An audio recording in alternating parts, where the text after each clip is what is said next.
유산화 대학교에 4학년에 재학 중인 로비 디렉터 손주희입니다. 반갑습니다. 저도 앞에 계셨던 리더님처럼 본사의 무대는 처음 서는 건데요. 말씀들을 들으면서 정말 많이 떨리는데 저도 침착하게 제 이야기를 시작해 보겠습니다. 오늘이 12월 22일이니까 겨울에 딱 한복판에 서 있는데요. 여러분들은 혹시 겨울 좋아하시나요? 겨울이 되면 손호흡으로 가면 붕어빵 드시는 거 좋아하는 분들에겐 정말 행복한 계절인 것 같습니다. 하지만 저는 사계절 중에 겨울을 가장 싫어하는데요. 물론 추위를 많이 타서 그렇기도 하지만 뒤돌아보면 늘 제 삶은 겨울과 같았거든요. 유산화를 만나고 지금은 어떤 계절로 바뀌어 있을까요? 그리고 앞서 왜 제가 유산화 대학교 4학년에 재학 중이라고 말씀드렸는지 지금부터 제 이야기를 시작하겠습니다. 저는 이남 이녀의 늦둥이 막내딸로 태어났어요. 큰오빠와 19살, 바로 위에 언니랑 9살 차이가 나다 보니 어릴 때는 언니 오빠들의 사랑을 독차지하는 막내였습니다. 이 사진은 어릴 적 늘 남의 집 월세집에서 살다가 어머니께서 알뜰살뜰 모은 돈으로 마련한 초가집이고요. 이곳에서 7살 때까지 살았습니다. 초등학교 1학년 때 목수셨던 아버지께서 한옥집을 지으셨고요. 이때까지 저는 부유하진 않지만 가장 행복한 은혜 시절을 보냈던 것 같습니다. 근데 그런 어느 날 큰오빠가 갑작스럽게 세상을 떠나시게 되었어요. 그때 제가 13살 초등학교 6학년이었는데요. 당시 큰오빠에게는 3달 된 조카와 100일 된 조카가 있었고 아버지마저도 위암에 걸리셔서 집에 누워 계셨기 때문에 저는 어머니와 어린 조카들과 아버지까지 돌보게 되었습니다. 그때부터 제 삶의 겨울이 시작되었는데요. 누가 그렇게 하라고 한 것도 아니지만 그때부터 제 삶의 중심은 온통 가족이었습니다.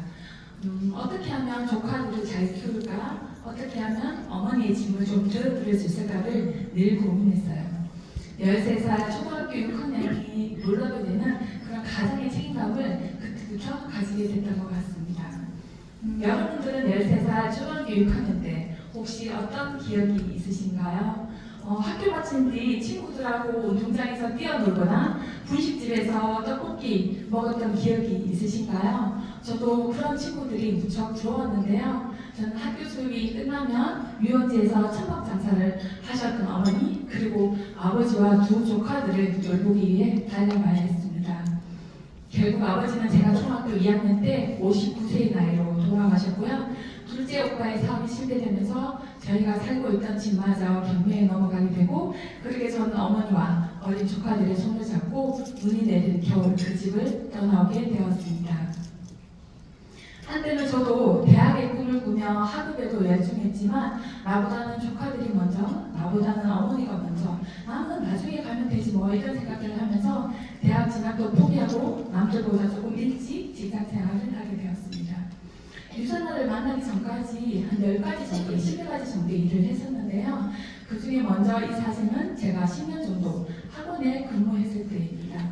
학원 원장님이 엄청 엄격하셨어요. 그런 원장님 밑에서 학원 총괄 업무를 맡아서 하다 보니 정신적 스트레스가 무척 심했습니다.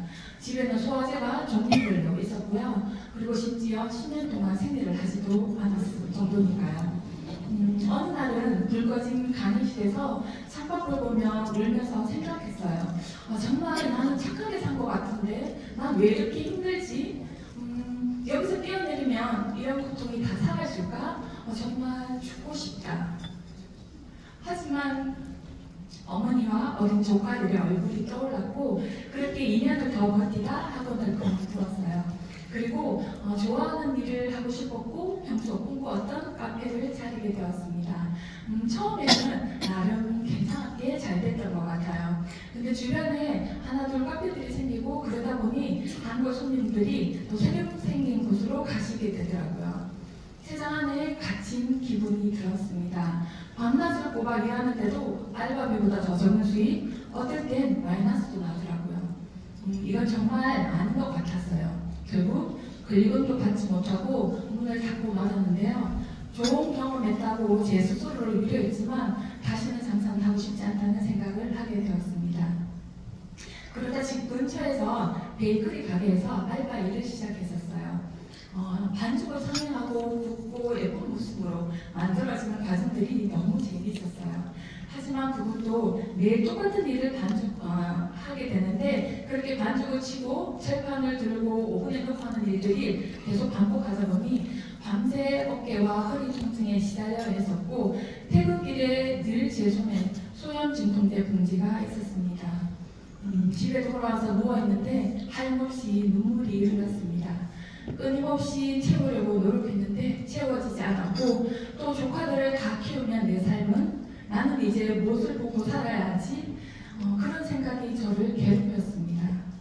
그렇게 하루하루를 보내는 어느 날 가게 사장님께서 친구에게 추천받아 리셋을 한다는 거를 듣게 되었고 저도 제품에 관심이 생겨서 제품을 추천받아 먹게 되었습니다. 여태까지 저는 몸에 좋은 것을 먹어도 흡수가 안 되나 봐 했던 사람인데 제품을 조금씩 먹으면서 건강이 좋아지는 것을 느꼈고 그 제품력을 보게 되었어요. 그러던 어느 날 며칠 지나 제품 설명을 해주신다며 저희 스폰서님도 오셨고 제가 몇 번이나 거절했지만 딱 한 번만 들어보세요 해서 저도 결국 그렇게 사업 설명을 듣게 되었습니다.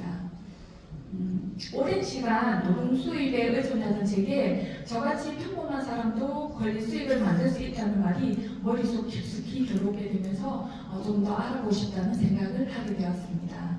사실 그 당시 그 3살이던 조카가 36살이 되었고 그 조카의 결혼 준비도 제가 준비해야 됐었고 또 둘째 오빠의 빚도 제가 대신 갖고 있었기 때문에 저에게는 추가 수입이 필요했었습니다. 그렇게 해서 큰 고민 없이 시작하게 되었는데요. 처음에는 근데 생각처럼 쉽게 되지 않더라고요. 제품 경험만으로 사업을 전하기에는 거절도 많이 당하기도 하고 또 상처를 받기도 했었습니다. 근데 그렇다고 막 포기하고 싶다는 생각은 하지 않았던 것 같아요. 내가 좀 더 전문가가 되자, 좀 더 정확하게 경험하고 배워서 전달하는 생각을 하면서 정말 시간을 쪼개어 시스템에 적극적으로 참여하게 되었습니다. 작년 9월에 제가 골드 디렉터가 됐는데요. 골드를 도전할 때도 컨벤션이 있기 몇 달 전에 저희 스폰서님이 찾아오셨습니다. 리더님, 8월에 컨벤션이 있는데 컨벤션에 리더님이 꼭 가셨으면 좋겠다고 그렇게 말씀하시고 꼭 다음에 오셔야 상담할 수 있다고 하셨습니다. 저가 사실 너무 가고 싶었습니다.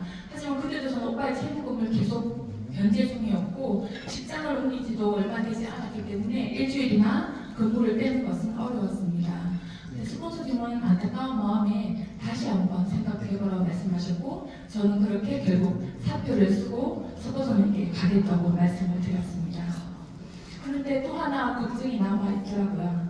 비행기 값이랑 컨벤션 참가 비용이 걱정이 돼서 집에 돌아와서 계속 고민하고 있으니까 저희 어머니께서 서랍방에 고이 간직하고 계셨던 반지 2개를 꺼내시면서 내가 꼭 가고 싶다면 다녀오너라 그렇게 말씀하시더라고요.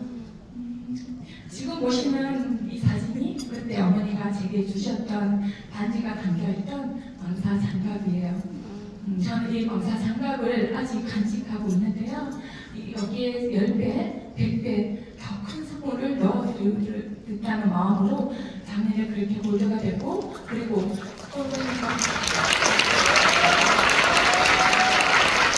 스폰서님과 제 자신에게 2번째 약속을 했습니다. 골드 되면 스폰서님 저 100% 시스템 참석할 거고요.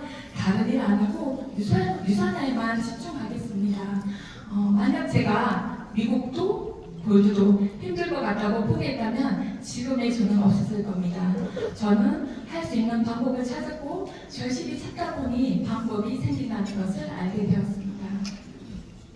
나약하고 자존감 낮은 제게 도전은 늘 두려움인데요.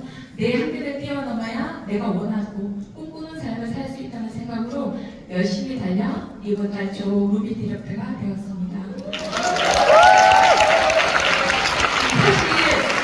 실감이 나지 않는데요. 제가 처음에 유산을 시작할 때 마음속으로 어머니 저 골드 될 때까지만 건강하게 계셔주세요. 이렇게 생각을 했었는데 올해 어머니가 88 되셨습니다.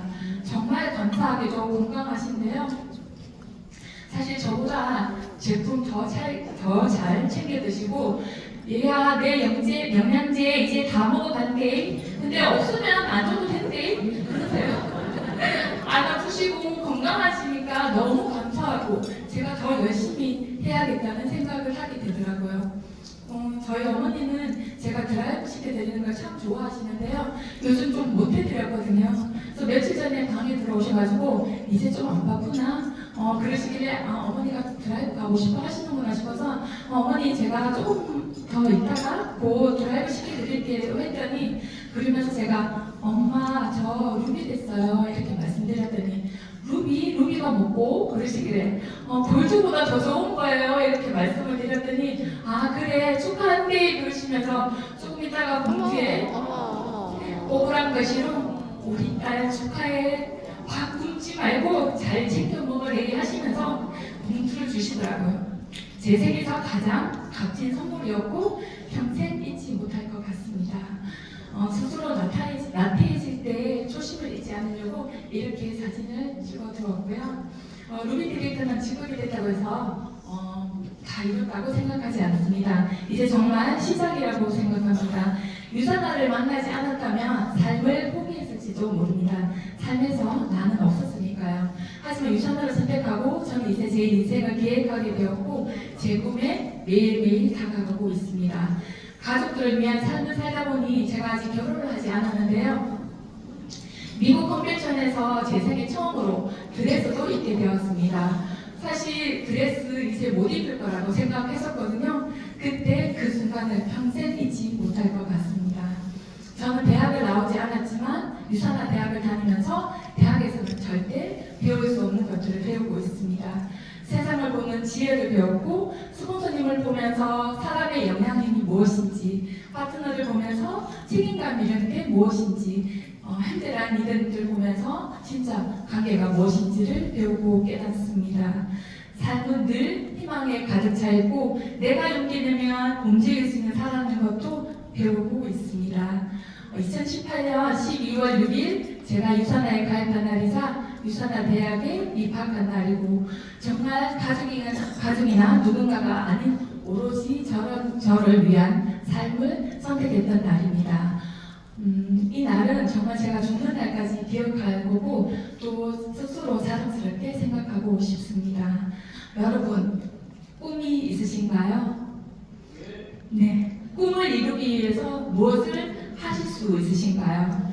여러분들이 꾸는 꿈, 선명한 꿈이 있으시다면 결단하시고 도전하셔서 여러분들이 원하는 삶, 유산화로 반드시 이루시길 응원드립니다. 저도 함께하겠습니다. 2024년 여러분들의 멋진 성장을 응원하겠습니다. 감사합니다.